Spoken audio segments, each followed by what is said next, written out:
Hi ಎಲ್ರಿಗೂ ನಮಸ್ಕಾರ. ಹೇಗಿದ್ದೀರಾ ಎಲ್ಲರೂ? ಇವತ್ತು ಮಂಗಳವಾರ ಸಂಜೆ ನಾನು ವ್ಲಾಗ್ನ ಸ್ಟಾರ್ಟ್ ಮಾಡ್ತಾ ಇದ್ದೀನಿ. ಮಕ್ಕಳು ಆಟ ಆಡ್ತಾ ಇದ್ರು, ಹಾಗೆ ಒಂದು ಕ್ಲಿಪ್ಪಿಂಗ್ನ ತೊಗೊಂಡೆ.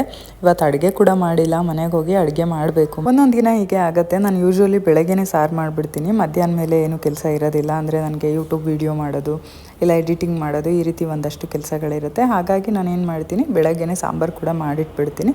ಆದರೆ ಇವತ್ತು ಮಾಡೋಕ್ಕಾಗಲಿಲ್ಲ, ಹಾಗಾಗಿ ಸಂಜೆ ಮಾಡ್ತಾ ಇದ್ದೀನಿ ಅಡುಗೆನ. ನೀವು ಕೂಡ ಕೇಳ್ತಾ ಇದ್ದೀರಿ ಮಣ್ಣಿನ ಪಾತ್ರೆನ ಹೇಗೆ ಯೂಸ್ ಮಾಡ್ತೀರಾ ಹೇಳಿ ಅಂತ ಹೇಳ್ಬಿಟ್ಟು.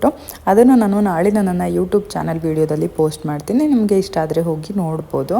ಇದಾದ ನಂತರ ಊಟ ಎಲ್ಲ ಆದಮೇಲೆ ನಮ್ಮ ಕೃಷ್ಣಂಗೆ ಒಂದು ಪ್ರಾಜೆಕ್ಟ್ ಕೊಟ್ಟಿದ್ರು ಕ್ಲಾಕ್ ಮಾಡೋದು, ಅದನ್ನು ಮಾಡ್ತಾಯಿದ್ದೆ.